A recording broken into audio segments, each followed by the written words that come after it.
네, 안녕하십니까? 네. 자, 저번 시간에는 경매의 편견들에 대해서 공부를 했습니다. 그 요약을 한번 해드리자면, 경매의 편견은 왜 배웠냐? 물건 검색할 때 우량 물건과 그렇지 않은 물건을 구별해내는 눈을 키우기 위해서 경매의 편견이 필요하다, 이렇게 얘기했습니다. 경매의 편견도 다양하게 제가 설명해 드렸죠. 경매에 대해서 안 좋은 생각들, 뭐가 있었습니까? 경매는 남의 집을 뺏는 것 같다. 또 경매는 왠지 하면 망한다던데, 경매로 사기당한다던데, 요런 얘기들 되게 많습니다. 원래 옛날에 보면 사람들이 부동산 하면 사기꾼이다. 이런 어떤 눈들이 있습니다. 제가 부동산을 처음 시작하려고 할 때도 그 당시에 그런 눈들이 되게 많았어요. 그러니까 분명히 이상하게 한국 사회에서 돈을 가진 사람은 다 부동산을 한 사람들인데, 희한하게 나 부동산을 한다라고 하면 왠지 사람들이 색을 어떻게 보냐면, 쟤 좀 날라리 아니야? 또는 사기꾼 아니야? 이런 견해들이 솔직히 있었습니다. 그런 눈들이. 그런데 이제 그런 것도 돈이 없을 때 그런 게 있지. 돈이 생기기 시작하니까 그런 말들이 쏙 들어갑니다. 희한하게. 그리고 또 옛날에는 한국 사회에서 돈에 대해서는 편견이 많이 있었습니다. 돈을 가진 사람들에 대해서 싫어하는 눈이 있었어요. 부동산으로 이렇게 돈을 벌었다고 하면, 왠지, 뭡니까? 투기지. 이렇게 생각을 합니다. 열성껏 안 벌었지. 근데 대체적으로 경매는 처음부터 끝까지 열성껏 해야만 벌리지, 투기로 안 벌립니다. 사놓고, 그냥. 그러니까 그런 점을 잘 아셔야 되고, 오늘 하실 것은 부자 마인드입니다. 저희 앞서도 설명했지만 경매 기초반에서 가장 중요한 과제가 부자 마인드죠. 25페이지 한번 보시죠. 25페이지. 부자 마인드는 왜 필요한가? 부자 마인드의 위치에 대해서 설명을 해드릴게요. 대부분의 사람들은 경매를 한다 그러면은 경매 이꼬르 권리 분석이다 이렇게 생각합니다. 대부분. 지금 시중에서 경매 책을 쓴 사람들 책을 보면 권리 분석이 경매의 80에서 90%니 가장 잘 챙겨보세요 그래놓고 그런 사람들 책을 보면은 400페이지, 500페이지쯤 되고 있는 거 없는 거 다 모아다가 그냥 다 진열을 해놓습니다. 지식을 나열해 놓는 거죠. 그런 방식은 틀렸다라고 하는 게 제가 늘 가르치는 방식입니다. 지식만 가지고 공부를 돈이 벌릴 것 같으면 변호사나 법무사가 부자지 여러분들한테 기회가 갈 수가 없습니다. 처음부터. 그러니까 그러면은 실제적으로 피라미드 구조처럼 돈을 가진 사람은 이 국소수인데 그럼 이 사람들은 경매 권리 분석을 못해서 그러면은 돈을 못 버느냐? 그게 아니더라 이거죠. 그래서 다른 뭔가가 있다. 그러니까 부자 마인드 시간에는 어떤 걸 가르치냐면은 첫 시간에는 경매를 왜 해야 되는가? 경매의 실체 이런 것들을 가르칩니다. 그런 경매의 실체를 알아야지 경매의 편견도 안 빠지겠죠. 그래서 경매의 실체가 무엇인가에 대해서 설명을 해드릴 거고 두 번째 시간에는 그렇게 터득하고 그렇게 좋은 경매라면 어떤 식으로 공부를 해야만 경매를 잘할 수가 있겠는가 요걸 가르칠 겁니다. 그러니까 요 두 가지 그러니까 오늘 부자 마인드 시간에서는 가장 중요한 거다 이거죠. 경매는 잠깐만요. 지우개가. 첫 시간에는 경매는 무엇냐? 경매의 실체. 경매의 실체를 공부하는 시간입니다. 첫째, 경매의 실체. 경매라는 거는 뭐냐? 그냥 법에 의해서 진행되는 시장이다. 이렇게 얘기를 하죠. 대체적으로 우리 사람들이 부자라는 게 꿈입니다. 부자라는 게 꿈인데 옛날에 신문에 보니까 통상 23억 정도 있어야 23억 3천만 원인가? 그래야 부자다라고 신문에 나오더만요. 23억 정도. 요즘에는 보면은 옛날 한 10년 전에는 안 그랬는데 한 4, 5년 전부터는 대학생들도 맨날 10억 부자. 책 한 권만 펼치면 무조건 10억이야. 그냥. 그 다음에 노년에 부자 되는 길 어쩌고. 그런데 그 10억이란 돈이 얼마나 큰 돈인가를 알아야 됩니다. 그럼 10억이 얼마나 큰 돈이냐? 대부분 연봉 1억을 버는 사람이 대한민국에서 0.1% 정도 됩니다. 1억 3천 정도가. 그러면 월 소득이 650 정도 됩니다. 6,500 정도 되지. 연봉이 1억이면 실수령액이 한 6,500 정도 됩니다. 뭐 빼는지 아시죠? 네, 세금을 빼서 그렇습니다. 그럼 6,500 정도 되면은 월 얼마나 버냐면 한 530에서 약간 그 왔다리 갔다리 봅니다. 통상 530. 그럼 530을 가지고 실제 수령액을 가지고 그러면은 다달이 얼마씩 모을 수 있을까요? 얼마씩? 200만 원 모을 수 있습니까? 연봉 1억 정도 된다면 나이가 20대는 아닐 거 아니에요. 그죠? 그러면 뭐죠? 한 40대 정도 된다라고 보면은 애도 있으면 교육비도 나올 것이고 자기 뭐 품위 유지비 하다못해 친구를 만나든 직원 동료를 만나든 밥을 사도 누가 사야 됩니까? 돈 많이 번 놈이 사야지. 자기는 1억 얼마라고 뻐기고 다니면서 연봉 5천짜리한테 도시락 얻어먹고 다니면 어떻게 됩니까? 욕먹어요. 또 그런 사람이 또 이런 단계까지 올라가지도 못합니다. 연봉 1억 얼마 넘었다 그러면 이 사람은 처세술이 있는 사람들이니까 돈을 쓰지 얻어먹진 않습니다. 통상. 그래서 통상 모을 수 있는 금액이 얼마입니까? 푸짐하게 월 200씩 모은다고 생각해 보시죠. 그러면 12개월이니까 1년이면 2,400 보는 거죠. 2,500이라고 보고 어떻습니까? 4년이면 1억 원이 되는 거죠. 2,500 곱하기 4는 1억 원이죠. 그러면 10억 모으려면 어떻게 해야 되죠? 40년 걸립니다. 월 200씩. 월 200씩 40년을 해야만 10억이 만져지는 거죠. 10억을. 그러면 나이가 우리가 통상 30살 때부터 돈을 모으기 시작합니다. 30살 때부터. 뭐 20대 때부터 했는데요. 그거는 다 푼돈이지. 까먹는 돈이죠. 그 돈은. 그러면 30살 때부터 내가 경제활동을 시작해서 70살 때까지 200씩 모아야 돼요. 그러니까 30살 요입동 할 때부터 연봉 1억을 받아줘야 돼요. 그래야 만질 수 있는 돈이 10억입니다. 근데 이 조건도 물론 이제 부모를 잘 만나든가 결혼을 잘하면 되죠. 그런데 인생은 그렇지가 않죠. 그래서 그럼 100만 원씩 모으면 어떻게 됩니까? 80년 동안 모아야 됩니다. 10억 모으려면. 그러니까 부자라고 소리를 들려오고 23억을 모으려면 20억 모으려면 몇 년 걸려요? 미니멈 200씩 모으면 80년. 100만 원씩 모으면 160년 걸려요. 160년. 그러니까 월 100씩도 여러분들 100씩 모으세요? 안 모으잖아. 그러니까 20억은 꿈의 수치지. 이거는 될 수 없는 수치입니다. 불가능한 수치다. 이렇게 알아야 됩니다. 그래서 제가 얘기를 할 때 어디 출장 강의를 하건 뭘 하든 간에 항상 가장 제일 먼저 하는 말. 직장인은 절대 부자 안 돼. 요거를 단언합니다. 그래도 너무 섭섭한 소리지 않습니까? 안 됩니다. 그러니까 1억을 한 3, 40년 꾸준히 맞아줘도 안 받습니다. 그렇죠? 그럼 1억이란 돈을 보통 연봉 나 1억에서 받고 회사에서 이사급 대우 받아.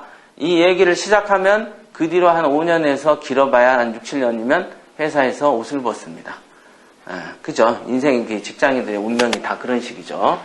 하여간 직장인으로서는 절대로 부자가 안 됩니다. 절대로. 그러면 선생님은요? 선생님도 안 됩니다. 의사는요? 안 됩니다. 연봉 1억, 2억이라는 돈이 안 벌리니까. 요즘에는 폐업한 의사들이 훨씬 많죠? 잘 안 벌립니다.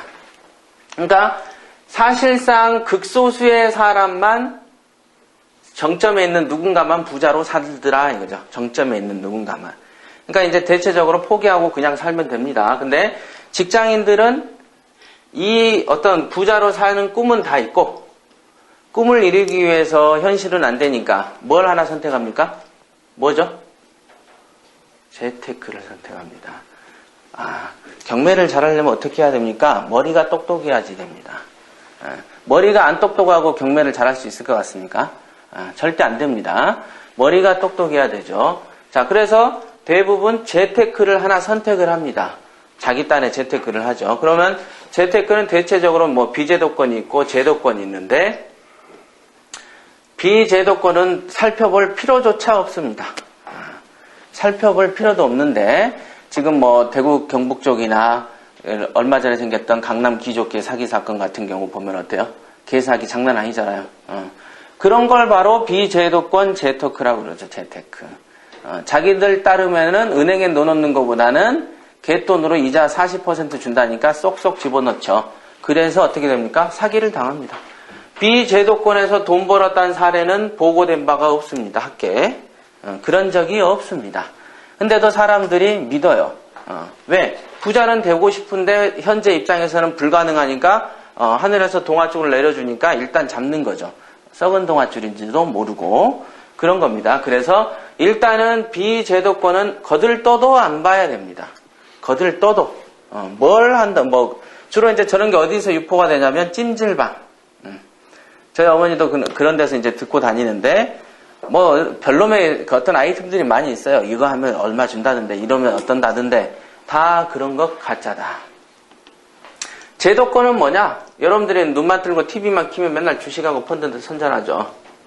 그 다음에 좀 전에도 제가 저녁 식사 먹으면서 신문 보니까 어느 지역에 뭐래더라? 뭐 몽베르 CC 인근에 있는 뭐 야산을 불화하는데 1인당 1000평씩 해서 뭐 4,900 얼마씩 이런 거 토지 분양 이런 거 또 뭐 아파트 투자해 가서 아파트 분양 이런 거 있죠. 뭐 이런 거 별놈 것들이 많이 우리를 꼬십니다. 꼬시는 거죠. 그러니까 이런 걸 재테크라고 하는데 근데 이제 재테크라고 하는 건데 재테크를 하는 이유가 뭐였습니까? 아까 직장인은 죽어도 부자가 안 되니까 하기는 해야 되는데 뭔가를 해야 되는데 여러분들이 선택을 한다. 이 많은 것 중에 여기도 경매도 있습니다. 제가 책에 땄을 때 뭐라고 썼냐면 경매는 재테크임에는 분명하지만 이런 것들하고 키높이를 같이 하는 정도 수준으로 보면 안 됩니다. 그거를 설명하려고 이제 경매 실체 이렇게 접근하는 겁니다. 다른 우리가 흔히 알기로 재테크 중에 경매도 있는 거고 주식도 있는 거고 펀드도 있는 것이지 이렇게 생각하는데 경매랑은 태생적 차이가 납니다. 요거는 서민이라면 거지 출신이면 요거는 귀족 출신입니다. 딱 봐서 구별이 그렇게 확연히 됩니다. 그래서 사람들은 이렇게 돈을 벌려고 어찌됐든 부자로 한번 살아보려고 여러 가지 것들을 선택을 하는데 대부분 선택을 저는 처음부터 경매를 했어요. 처음부터 주식 한번 해본 적이 없습니다. 하지만은 대다수의 사람들은 이런 거부터 선택을 합니다. 이런 거부터. 왜? 쉬우니까. 하기가 쉽더라 이거죠. 주식 하려면 어떻게 합니까? 그냥 가가지고 증권시장에서 뭐라 그래요? 언니 계좌 좀 터줘 이러면 끝이에요. 지식도 필요 없고 뭣도 필요 없고 신분증하고 뭐만 가져가면 됩니다. 돈은 몇백에서 몇십만 원만 있어도 주식 삽니다. 그러면은 얘기하기도 좋잖아요. 친구들하고 야 나 주식 뭐 몇 주 있어 보이잖아. 그러니까 한다 이거죠. 쉽게. 펀드? TV만 키면은 펀드 하고 신문에서 펀드 하고 기자들이 막 그러니까 안 들면 바보 같으니까 그냥 하는 거죠. 자, 재테크라는 걸 아까 왜 한다 그랬습니까? 돈을 벌려고. 안 그러면 재테크라는 걸 하지 않으면 어차피 부자라는 건 택도 없으니까 한 번이라도 실현해 보려고 아둥바둥 방법을 쓰다가 보니까 선택한 게 요거라는 거예요. 그러니까 만약에 부자가 되기 위해서 재테크란 걸 선택을 했으면 부자가 될 수 있는 재테크를 선택을 해야 되는데 그게 아니고 서둘러서 필요로 하다 보니까 이게 부자의 길에 되는 건지 안 되는 건지를 따지기 전에 먼저 한 개, 두 개씩 선택하게 되더라 이거죠. 그러니까 그 말은 뭡니까? 선택할 때 소홀하다는 얘기고 그만큼 부자 되는 거에 대해서 간절히 원하지 않는다는 겁니다. 만약에 절실히 원하면 방법도 신중해야 되는 겁니다. 왜 신중해야 될까요? 여러분들이 한 500년 동안 살면은 신중 안 해도 됩니다. 한 200년 정도는 좀 헛짓 좀 하다가 재산 좀 까먹고 그 다음에 나머지 한 300년 잘하면 되지. 그런데 그렇지가 않습니다. 우리가 보면은 통상 제정신 차려가지고 딱 뭐 하면 30살 때입니다. 통상 군대 갔다 오고 뭐 하면 그 다음에 자 돈은 몇 살까지 봅니까? 60살 이 정도 기점입니다. 어디 시장에 사람들 만나보면 어떻습니까? 나 이제 60인데 이제부터 열심히 돈 벌어가지고 그 재산 좀 마련할 거야 이럽니까? 60살 되면 체력도 떨어지고 의욕도 떨어지고 가정이 있다 보면 모험하기가 싫어집니다. 모험은 젊을 때 다 해봤고 귀찮다 이거죠. 뭔가 머리로는 수긍을 하는데 뭔가 몸이 안 따라주는 경지이기 때문에 실제적으로 우리 인생은 길어야 30년. 이제 사실 요거보다 더 작죠. 40 넘어서도 제정신 못 차는 사람 수두룩하니까 길어야 25년 그냥 돈 벌고 사는 겁니다. 그 전까지는 엄마 아빠 돈 빼먹고 사는 거죠. 그렇잖아요. 그러니까 어린 양분이고 돈 빼먹고 살다가 이제 좀 정신 차려서 돈 좀 벌어보려고 하는데 학교에서는 돈 버는 기술을 안 가르쳐줬고 배운 적도 없고 이제 여기서부터 이제 막 부딪히면서 이제 어떻게 하지? 그러니까 별로 그렇게 돈을 벌었던 건 노하우를 전수받지를 못한 상태에서 밑바닥에서 시작하는 겁니다. 대부분 의사 집안에서 의사 난다 그러고 법률가 집안에서 법률가 난다고 하듯이 부자 집안에서 부자가 납니다. 아버지 엄마가 부자로 이렇게 돈을 벌었던 노하우를 자식한테 공짜로 전수시켜 주니까. 근데 그렇지 못한 가정에서는 어떻습니까? 돈 버는 기술을 여기서부터 제대로 배워야 돼. 국민학교 입학에 해서 교재를 가지고 공부하면 좋은데 돈 버는 기술은 교재도 없어요. 그러니까 맨날 점을 쳐서 사는 게 되는 겁니다. 맨날. 그러니까 불쌍하다 이거죠. 이렇게 생각을 해보면 되게 불쌍하게 살다 갑니다. 여러분들. 많은 지구상의 사람들이 꼴랑 25년 돈 벌어가지고 그 안에서 먹고 살고 부자가 되기도 해야 되고 쓰기도 바쁜데 언제 돈 모읍니까? 그죠? 그러니까 이런 걸 알아야 돼요. 부자의 꿈을 실현하는 시간이 꼴랑 25년이다 이거죠. 꼴랑. 그 사이에 몸만 아프면 모은 돈이 그냥 나갑니다. 사고 나면 그냥 나가게 돼 있어요. 그러니까 재산이란 걸 모아서 10억, 20억을 모아 부자가 되겠다는 거는 진짜 불가능이다. 불가능.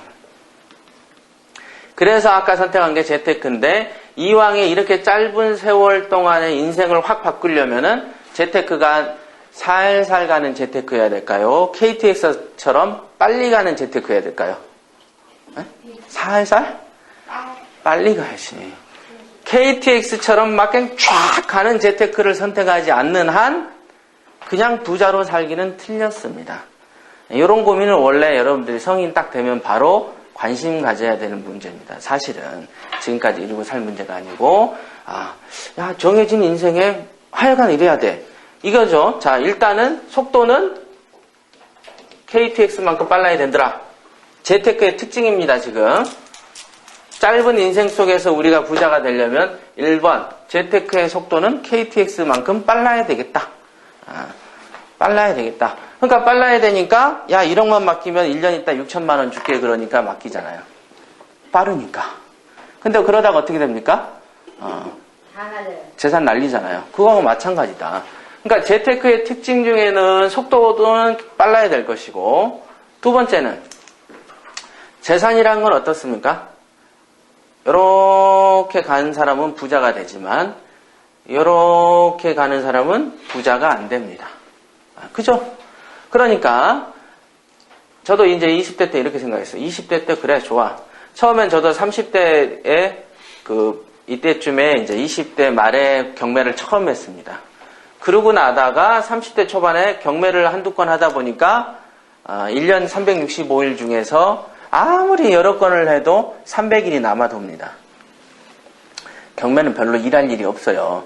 그러니까 이제 고수가 돼보면 아는데 별로 할 일이 없습니다. 그냥 별로 아무것도 안 하고 돈이 벌려요.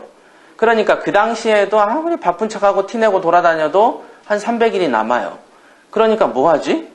그러면 남이 보면 백수 같고 친구들은 열심히 일을 하고 뭐 월급 타고 앉아있는데 이상하다. 나는 되게 너무 한가하고 남는 거야. 무료하잖아요. 그래서 장사를 해봤어. 왜? 재테크는 한 개보다는 2개, 3개 하면 돈을 더 벌 거 아닙니까? 그러니까 한 개는 투자해놨으니까 오케이. 장사 한번 해보자. 장사를 하다 보니까 부동산에서는 꾸준히 오르는데 장사는 어떻습니까? 요래 이렇게 합니다. 비가 오면 손님이 안 와요. 우리나라 겨울은 또 3만 4온이라서 3일간 춥고 4일 동안 따뜻하잖아요. 그러니까 3일 추우면 길에 손님이 없어. 확 줍니다.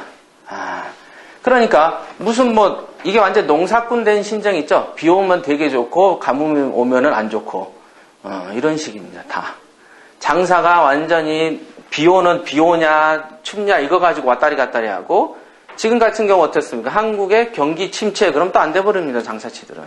안 돼버립니다. 그러니까, 중소기업이든 재벌기업이든, 잘 될 때 잠깐 잘 되고, 이런 식의 인생의 기복을 살더라, 이거예요. 근데 이제 저는 그때 욕심이 뭐였냐면, 진짜로 몇십 년 살지도 못하는데, 그때는 이제 지금이야 생각이 60세면은 젊다라는 느낌도 있지만 당시 이제 제가 20대나 30대 초반 때는 한 60이면 인생 다 산 것 같아요. 그러니까 그때 뭐 어떤 거를 이룬다는 생각은 불가능한 문제였고 그러면 이제 손꼽아 보니까 몇 년 남지도 않았다 이거예요. 그럼 이 사이에 어떻게 해서 내가 부자로 살지? 그래서 생각한 게 그러면 이런 식은 안 하면 될 거 아니냐. 원전을 까먹는 거는 안 하면 될 거 아니냐, 원전. 그래서 요거를 1년, 2년 하다가 때려치웠습니다. 그때 제가 세운 맹세가 있어요, 맹세. 1년에 한 푼도 안 벌어도 좋으니까, 내년에는, 예를 들면 금년에 100만원 가지면 내년에는 101만원을 가져야 되겠다. 내후년에는 102만원을 가져야 되겠다. 아시겠죠? 무슨 말인지. 원금은 그대로 있고, 거기에 10,000원이든 20,000원이든 하여간 작든 크든 요거를 깨지면 안 되겠다. 왜? 30살이나 40살의 인생 헛다리를 이렇게 딱 짚어가지고 원전 까먹으면 무슨 수로 회복합니까? 요즘 같은 경우처럼 취업하기도 어려운 세월에 장사해서 잘 된다는 보장도 없는 세상에 어떻게 있는 건 몇 천만 원 날려버려. 그럼 무슨 수로 회복하냐고요. 불가능하다.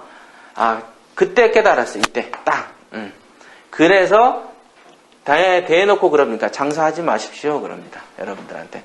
장사하지 마세요. 이렇게 얘기하죠. 그럼 사람들이 물어봅니다. 그럼 장사는 안 하고 전부 경매만 합니까?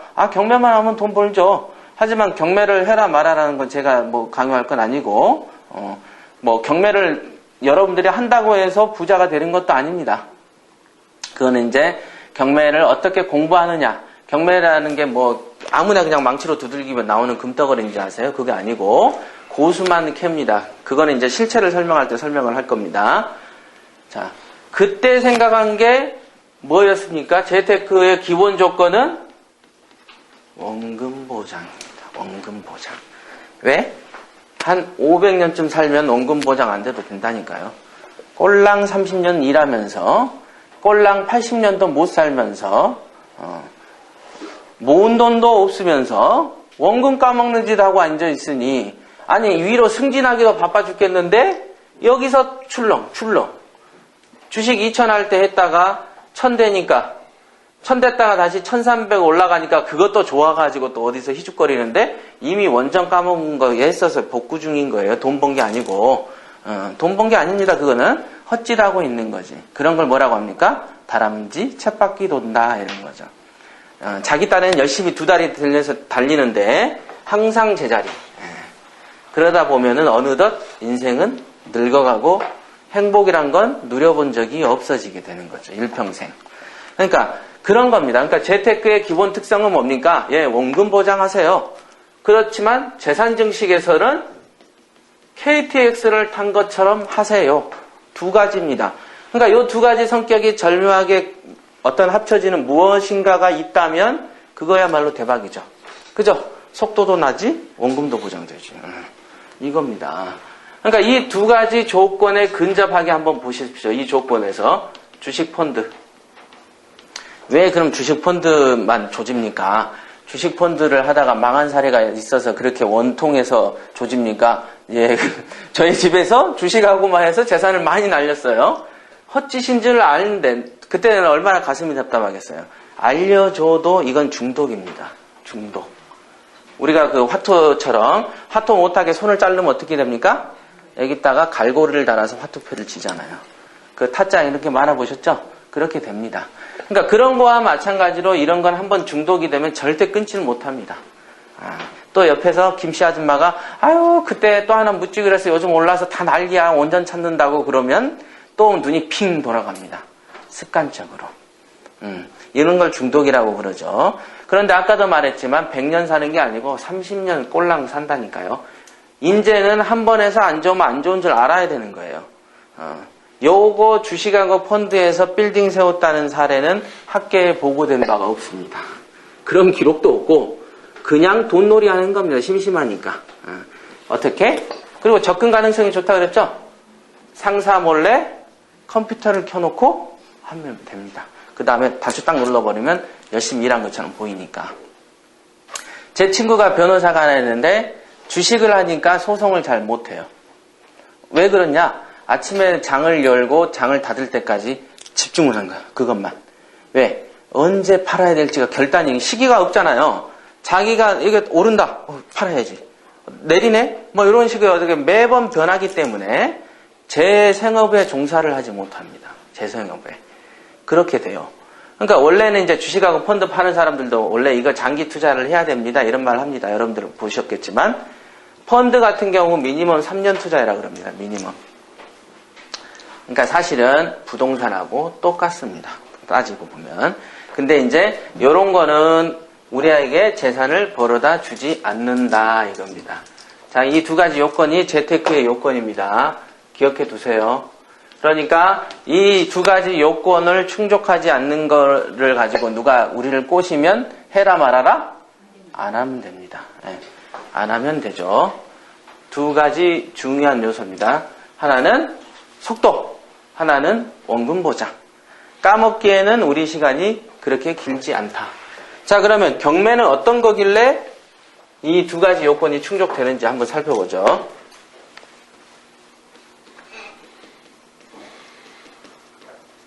더운데 좀 키지? 경매는 첫째, 부동산의 도매시장이라고 합니다. 도매시장. 23도. 도매시장. 왜 그렇습니까? 일반적으로 여러분들이 알고 있는 시장, 매매시장은 시세시장입니다. 시세.